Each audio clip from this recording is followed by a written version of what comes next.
Abu muốn dọn kho để chuyển vào ở. Soja đi theo ngăn cản anh. Abu giật mình khi bị ném dép tới. Anh tiện tay nhấc chiếc xe đạp gần đó, ném về phía Soja. Soja không sao, nhưng chiếc xe đạp thì có vẻ bị hỏng. Abu lớn tiếng với Soja, còn yêu cầu cô dọn kho cho anh.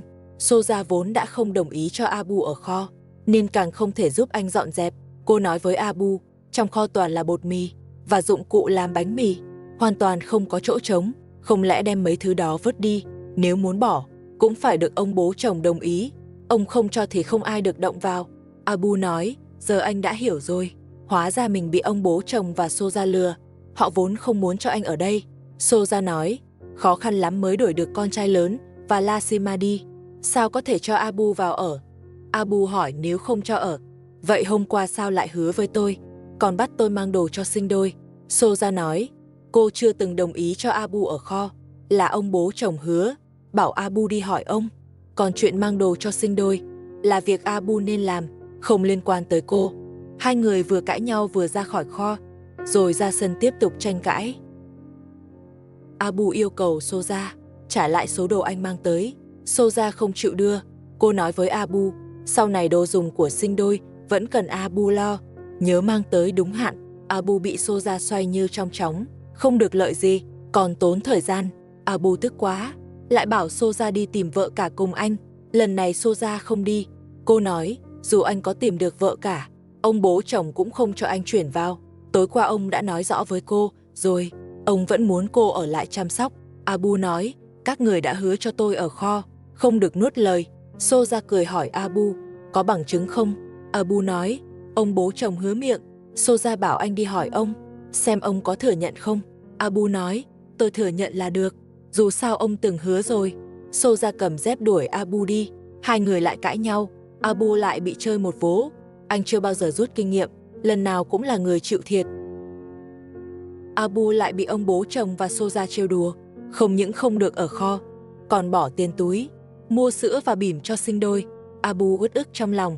Anh nói với Soja, từ nay anh sẽ không mang đồ gì cho sinh đôi nữa, cũng không đưa sinh hoạt phí. Soja giả vờ ngồi xổm khóc, la lên rằng Abu bắt nạt cô, rồi đứng dậy gọi vào phòng khách, báo với ông rằng mình bị ức hiếp, bảo ông ra đuổi Abu đi. Soja đúng là rất cao tay, hôm qua còn cãi nhau dữ dội với ông, chỉ qua một đêm đã dỗ được ông, khiến ông lại tin cô. Không rõ cô đã dùng cách gì. Thấy ông chưa ra ngoài, Soja tiếp tục ngồi khóc.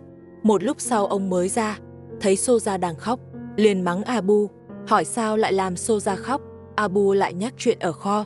Ông lập tức từ chối và nói với Abu, ông chưa từng hứa cho anh ở kho, bảo Abu mau rời đi, đừng làm phiền cuộc sống của họ, nhất là không được ức hiếp Soja.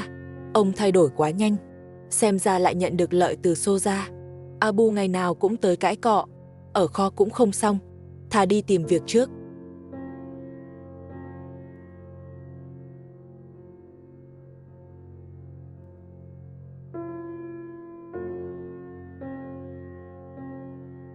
Abu trách ông, giờ lại đứng về phía Soja.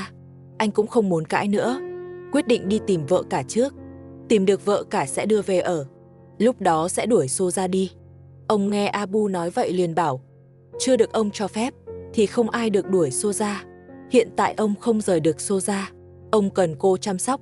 Rồi còn nói với Abu, nếu tìm được vợ cả, hãy đưa về cho ông gặp. Lâu rồi ông chưa thấy cô. Soja không muốn Abu đưa vợ cả về, ông bảo cô đừng xen vào, ông chỉ muốn gặp mặt chứ không cho ở lại. Abu nói với ông, mong ông nghĩ tới việc vợ cả từng chăm sóc ông mà cho họ chuyển về ở. Soja chỉ Abu nói, giờ ông không cần vợ cả nữa, ông cần tôi, chỉ tôi mới chăm được ông. Abu hỏi Soja, cô chăm ông kiểu gì? Nói thử cho nghe. Ông nói, Soja đúng là chăm ông tốt hơn vợ cả, bảo Abu đừng nói nữa, hãy đi đi, đi tìm vợ cả sống cho yên, đừng quay lại nữa. Nói xong ông dẫn Soja vào phòng khách, bảo cô pha trà cho ông. SNG sớm, ông lại cãi nhau với Soja. Ông trách cô lười biếng, sân cũng không chịu dọn. Soja than việc gì cũng bắt cô làm, cô đâu phải người giúp việc. Ông nói, ông chưa từng xem Soja là người giúp việc. Soja là người trẻ nhất nhà, giờ sống chung ở đây, việc nhà đương nhiên nên do Soja làm. Soja tức giận ném ống nước xuống, than ông không công bằng, Còn bà mẹ chồng không làm gì, ông cũng không gọi ra giúp. Soja lại ném cây chổi đi, rõ ràng là rất không phục. Nếu không vì căn nhà lớn, cô tuyệt đối không nghe theo ông. Lúc làm việc Soja vẫn làm mạnh tay, miệng không ngừng than vãn. Ông đứng một bên quan sát, thấy Soja không làm đúng yêu cầu. Ông nhặt cây gậy lên dọa cô. Soja hoảng sợ định đi, ông lại gọi cô lại, nói chưa dọn xong sân thì không được rời đi. Soja nói với ông, cô đâu có không dọn, chỉ mong ông đừng đứng nhìn mãi. Bảo ông vào phòng khách nghỉ. Ông nói, mình không đi đâu, sẽ đứng đây nhìn cô làm, vì sợ đi rồi cô sẽ lười. Bảo Soja làm nhanh lên, dọn xong sân thì vào bếp đun nước pha trà cho ông.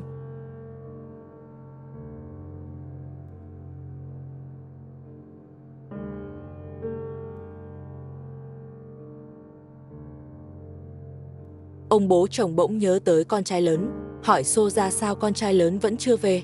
Soja nói với ông, chắc là Lashima ở nhà mẹ đẻ chưa chịu về, con trai lớn vẫn đang khuyên cô ấy. Ông bố chồng lại chỉ vào kho nói với Soja, ông định cho Lashima ở kho, như vậy chắc cô ấy sẽ chịu quay về. Soja nói, Lashima đã chuẩn bị xây nhà, họ không còn để ý tới cái kho nữa, bảo ông đừng tốn công lấy lòng họ. Ông bố chồng nói, mình không phải lấy lòng, chỉ là muốn họ dọn vào ở, để có người giúp cô dọn sân. Soja nói, thà không có ai giúp, còn hơn cho người khác vào ở.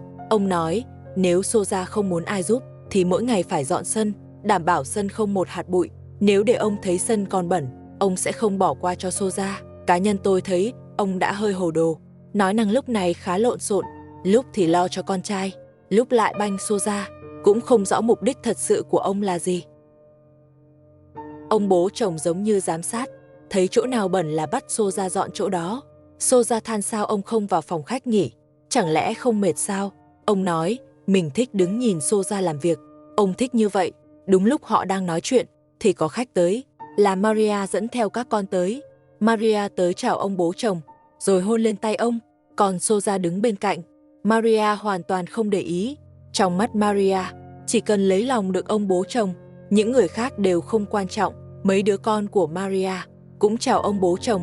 Không biết có phải Maria sắp xếp trước không? Maria nói với ông rằng cô đã tìm được việc, giờ phải đi ngay, không có ai trông con ở nhà, muốn gửi bọn trẻ ở đây. Ông bố chồng nói, không vấn đề gì, ông rất thích trẻ con, bảo Maria cứ yên tâm đi làm. Maria đưa đồ mang theo cho Soja, nói rằng các con sẽ ăn ở đây, mong Soja thông cảm. Ông nói với Maria, đừng khách sáo, kể cả Maria không mang đồ tới, trong nhà vẫn có đồ ăn, đảm bảo không để bọn trẻ bị đói. Ông nói nghe thật hay, đối với con ruột của mình, ông còn chưa từng rộng rãi như vậy.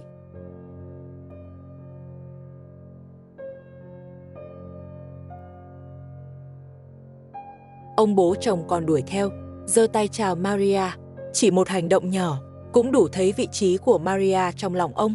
Maria rời đi, ông cũng không bắt Soja dọn sân nữa, mà bảo cô vào phòng khách đun nước pha trà, tiếp đãi bọn trẻ.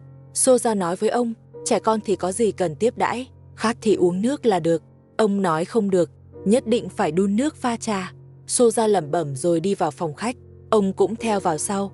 Ông dặn Soja pha trà xong thì nấu cơm, nhất định không để bọn trẻ bị đói. Soja nói, sân còn chưa dọn xong. Ông nói với cô, đợi làm xong mấy việc này, rồi ra ngoài dọn sân tiếp.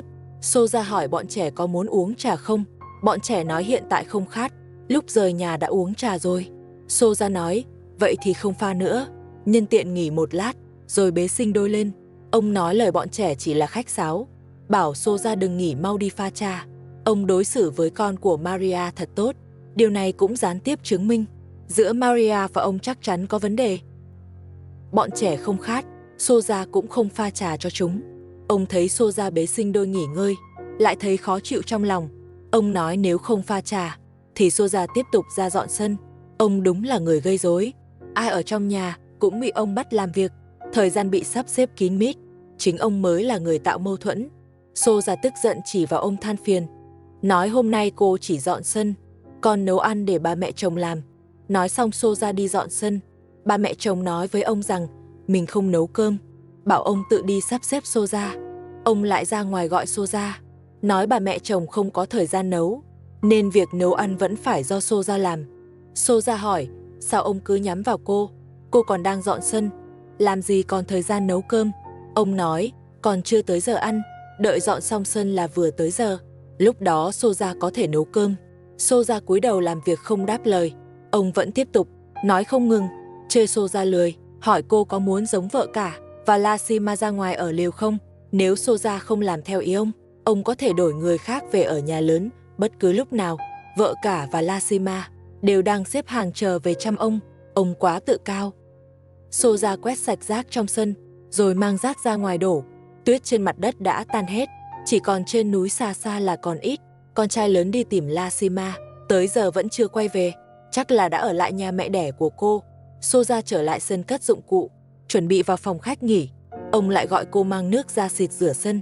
Soja đành mở vòi nước, cầm chổi xịt rửa sân. Trong nhà có người như ông thì ai cũng chịu không nổi. Ông sắp xếp xong xuôi, Soja mới vào phòng khách, trò chuyện với con của Maria. Một lúc sau, cuối cùng Soja cũng dọn xong sân. Cô vào phòng khách định nghỉ, lại bị ông gọi lại, nói ông khát, bảo Soja đun nước pha trà. Soja nói, ông không thể để cô nghỉ một lát sao? Ông nói với cô, đun nước pha trà đâu có mệt, bảo Soja nhanh lên, ông và bọn trẻ đang đợi uống. Bà mẹ chồng tới hỏi ông bố chồng, Maria giờ đã có việc làm, bảo ông nên bàn với cô ấy chuyện tiền thuê. Ông bố chồng nói với bà mẹ chồng, Maria sống khá khó khăn, còn phải nuôi 3 đứa con. Bà mẹ chồng nói, chẳng lẽ nhà mình không khó khăn sao? Trước kia cô ấy chưa có việc thì thôi, giờ đã có việc rồi, nhất định phải thu tiền thuê. Ông bố chồng nói với bà mẹ chồng, để sau hãy nói chuyện đó. Bà mẹ chồng nói, ông toàn lấy cớ, mỗi lần nhắc tới tiền thuê là lảng tránh. Ông bảo bà mẹ chồng đừng quản nữa, ông biết mình nên làm gì. Một lúc sau, Soja pha trà xong, bưng tới cho ông thấy trà thì gọi con của Maria tới uống, rồi lại bảo Soja, đi nấu cơm nhanh lên, ông và bọn trẻ đều đói rồi. Soja không đáp lời, ông quay sang giục bọn trẻ uống trà, nói lát nữa sẽ có cơm ăn. Soja pha tổng cộng 3 cốc trà, bọn trẻ không khách sáo, kéo tới uống luôn. Uống trà xong, ông thấy Soja chưa nấu cơm, mà đang bế sinh đôi đứng bên, liền giục cô đi nấu. Soja không chịu nấu, đề nghị ông đi thu tiền thuê của Maria. Nếu ông không đi thu, thì cô sẽ không nấu cơm. Ông nói nhà là của ông, thu hay không là do ông quyết, bảo Soja đừng xen vào, mau đi nấu ăn. Hai người bắt đầu tranh cãi. Soja nói với ông, Maria ở nhà không trả tiền thuê, vậy thì để Maria chuyển sang đây ở, còn cô chuyển sang ở nhà của Maria. Đợi cô chuyển đi rồi, cô cũng không cản con trai lớn xây nhà nữa, như vậy trong nhà cũng đỡ mâu thuẫn. Ông nói điều đó không thể. Soja lại xúi bà mẹ chồng đi tìm Maria đòi tiền thuê. Kế này của Soja khá khéo, khiến ông rất khó xử. Thấy ông không trả lời, Soja đưa sinh đôi cho bà mẹ chồng, nói mình sẽ đi tìm Maria. Ông nghe Soja nói vậy, liền đứng bật dậy, không cho Soja đi. Soja nói với ông, nếu không cho cô đi, thì ông tự đi. Ông nói Maria đã đi làm, biết tìm ở đâu. Soja quay sang hỏi con của Maria, mẹ các cháu làm ở đâu? Bọn trẻ nói ra chỗ làm. Ông lo Soja đi sẽ cãi vã, nên nói để ông đi. Rồi ông lấy áo khoác ra ngoài. Soja tiễn ông ra cửa, dặn nhất định phải tìm được người, chờ tin tốt từ ông. Ông ra ngoài, đi một vòng rồi về nhà nói với bà mẹ chồng. Ông đã tới chỗ Maria làm, nhưng không gặp được cô ấy. Bà mẹ chồng hỏi, có phải tìm nhầm chỗ không? Ông nói chắc là không nhầm. Nếu bà mẹ chồng không tin, thì bảo bà mẹ chồng đi tìm Soja. Soja bảo đừng để bà mẹ chồng đi, không tìm được thì thôi, con của Maria vẫn ở đây, thế nào cô ấy cũng quay lại đón, cứ chờ ở đây, chỉ cần ông đồng ý thu tiền thuê là được. Ông nói chỉ còn cách vậy, rồi ngồi sang một bên nghỉ. Soja vào phòng thay áo, rồi tiếp tục trông sinh đôi. Ông không cho cô trông sinh đôi, bắt cô dọn phòng khách quá bẩn. Soja lại bắt đầu dọn dẹp, chưa làm được mấy thứ, cô bảo ông ra ngoài gọi bà mẹ chồng về trông sinh đôi. Ông nói Soja rảnh việc, sinh đôi có quấy đâu, gọi bà mẹ chồng về làm gì, bảo Soja tiếp tục dọn. Lúc này sinh đôi gọi đòi bế, Soja đặt đồ xuống, qua bế sinh đôi. Cô nói với ông, không có ai trông thì cô không dọn phòng khách. Ông đành để con của Maria chơi cùng sinh đôi, cho Soja tiếp tục làm việc. Soja dọn xong phòng khách rồi dọn bếp, làm xong hết, Soja vào phòng ngủ, mang quần áo của sinh đôi ra giặt. Ông nhìn thấy liền bảo khoan giặt, bắt cô lau dọn đồ trong phòng khách trước. Soja để quần áo ở cửa, rồi quay lại lấy khăn lau, bắt đầu lau gương và cửa sổ. Không biết ông thích sạch hay thích gây chuyện, gương cửa ngày nào cũng lau, cũng chẳng biết lau để làm gì. Con của Maria chơi với sinh đôi một lúc. Sinh đôi bắt đầu bò quanh nhà, bò đi tìm Soja. Sinh đôi đã hơn 1 tuổi, đến giờ vẫn chưa biết đi, chỉ toàn bò. Không biết là do không ai dạy đi, hay do thiếu dinh dưỡng. Ba mẹ chồng và con gái của Maria từ ngoài về. Soja thấy con gái của Maria, liền bảo cô bé trông sinh đôi, lại bảo ba mẹ chồng trông bé sinh đôi còn lại. Giờ đã có người trông, Soja không cần lo nữa, có thể yên tâm làm việc nhà. Đôi lúc Soja cũng cần bị nhắc nhở. Cô lau xong cửa sổ, chuẩn bị giặt đồ cho sinh đôi, nhưng cô không tự giặt, mà gọi con gái của Maria ra giặt. Cô bé khá ngoan, cầm đồ ra ngoài giặt. Ông thấy vậy liền nói đó là khách, sao lại để cô bé giặt đồ. Soja mặc kệ, bảo ông đừng quản, cứ nghỉ ngơi đi. Soja ra ngoài, dặn con gái của Maria giặt cho sạch, không sạch thì không cho ăn cơm. Cô bé chỉ biết làm theo.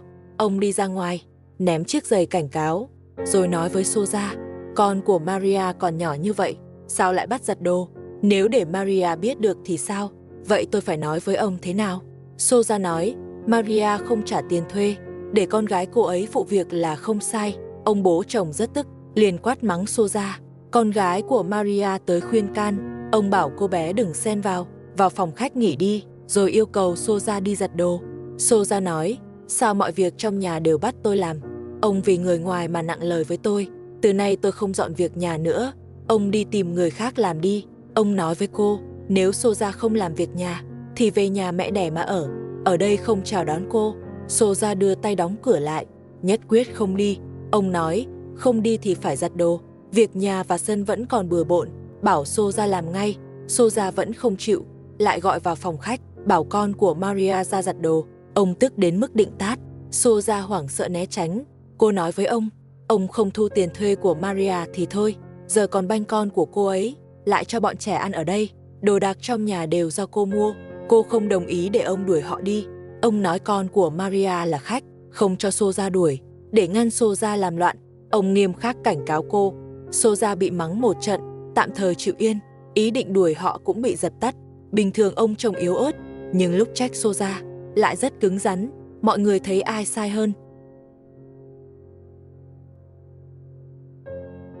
Soja thật sự quá đáng, bắt con của Maria giặt đồ, ông không cho, cô lại đòi đuổi cô bé đi, kết quả bị ông của trách. Chưa hả giận Soja, còn ném giày về phía ba mẹ chồng, bắt ba mẹ chồng giặt đồ giúp. Ba mẹ chồng thấy có ông đứng về phía mình, liền phản ứng lại, còn ném trả 2 lần. Sau đó nói với ông, Soja làm tay bà bị đau, không thể giúp trông sinh đôi nữa. Ông nghe xong, liền nói, Soja làm ba mẹ chồng bị thương, từ nay bà không giúp trông sinh đôi. Soja vừa phải làm việc nhà, vừa phải trông sinh đôi. Soja đá văng cái nắp dưới đất, nói từ nay chỉ trông sinh đôi, không làm việc nhà, không nấu ăn, không thể bắt cô làm hết mọi thứ. Ông lại đem chuyện đuổi đi ra nói. Soja lại cãi với bà mẹ chồng. Ông tiếp tục can thiệp, bảo Soja dọn đồ dưới đất lên, trong nhà không tới lượt cô quyết. Soja vừa chạy vừa cãi lại, nói ông hồ đồ. Ba mẹ chồng chỉ giả vờ, ông không nhìn ra sao. Ông nói, dù ba mẹ chồng có giả vờ, Soja cũng không được bắt bà giặt đồ cho trẻ, bảo Soja tôn trọng ba mẹ chồng. Soja mặc kệ, lại tiếp tục cãi vã. Ba mẹ chồng nói, Soja ngày nào cũng gây rối, có phải tinh thần không ổn không? Soja nói, mình không sao, là ba mẹ chồng có vấn đề, không chỉ bà ấy, mà cả ông cũng vậy. Ông quát bảo Soja im miệng, đi làm việc nhà ngay. Soja đập mạnh ống nước, muốn làm hỏng nó. Ông dùng giày ngăn lại, rồi kiểm tra ống nước, xem có bị hư không, thấy vẫn ổn. Ông cảnh cáo Soja, nếu ống nước hỏng, sẽ tính sổ với cô. Soja bỏ chạy. Ông hỏi sao lại chạy. Soja nói, không giặt đồ nữa, sợ làm hỏng ống nước. Ông lại mắng cô. Soja toàn kiếm cớ trốn việc, chỉ cần bớt cãi vã thì đã dọn xong đồ và quần áo rồi. Nhưng cô không làm, cố tình đối đầu với ông, còn đưa điều kiện. Ông nói với cô, giữa họ không có điều kiện gì, không nghe lời thì đi, ông sẽ tìm người khác chăm sóc. Dưới sự giám sát của ông, Soja chuẩn bị giặt đồ. Ông lại hứa hẹn để cô nghe lời, chỉ cần Soja ngoan ngoãn, ông sẽ cho cô thứ cô muốn. Soja đòi căn nhà lớn, yêu cầu ông cho. Ông nói, việc nhà còn không làm, lại đòi nhà sao? Soja nói, trước giờ cô đều làm theo ý của ông, nhưng ông vẫn không cho nhà, giờ cô không làm nữa. Ông nói, tính từ hôm nay, việc trước đó không tính. Soja tức quá đá văng cái chậu, nói cô không làm gì nữa, nói ông chưa bao giờ giữ lời, chỉ mượn cớ bắt cô làm việc, rồi lại đá nước đổ ra. Ông bắt cô dựng lại, Soja làm theo. Ông lại nói, chỉ cần Soja làm việc nhà 1 năm, ông sẽ cân nhắc cho nhà. Soja không còn tin nữa. Cô nói dù có làm, ông cũng sẽ không cho nhà. Cô cũng không mong chờ nữa. Ông nói, dù không cần nhà vẫn phải làm việc, chỉ cần còn ở đây, phải nghe ông sắp xếp. Nói xong lại giục Soja làm tiếp. Soja trốn ở góc giả vờ không nghe. Ông lại tới quát mắng, mọi người có thấy không? Ông rất hay nhắm vào Soja, luôn ép cô cúi đầu, đợi Soja xin lỗi. Lần này Soja đổi thái độ, dù bị ép như vậy, cô vẫn không chịu nhún nhường. Ông lại dùng chổi dọa nạt, bắt cô đồng ý làm việc nhà. Ông vẫn dùng chiêu cũ. Soja đã quá quen rồi. Thấy Soja không chịu nhún, ông đành buông ra, rồi lại nghĩ kế mới. Ông bảo Soja chờ thêm, đợi con trai lớn xây xong nhà, ông sẽ sang ở bên đó, để Soja ở lại đây, coi như căn nhà này cho Soja. Soja vẫn không tin, tiếp tục không làm việc, bỏ mặc ông, hỏi rốt cuộc phải làm sao mới chịu. Soja yêu cầu ông làm theo ý cô. Cô muốn ở nhà của Maria, chuyển sang đó ở. Ông tất nhiên không đồng ý, lại ép Soja làm việc. Soja cố tình chọc tức ông. Cô biết ông không nỡ đuổi Maria, nên mới nói vậy. Đằng nào cũng chẳng được gì, thà nói ra cho hả giận. Ông giận dữ vô cùng và vẫn tiếp tục gây áp lực với Soja. Xem tới đây là hết rồi, hẹn các bạn vào phần sau.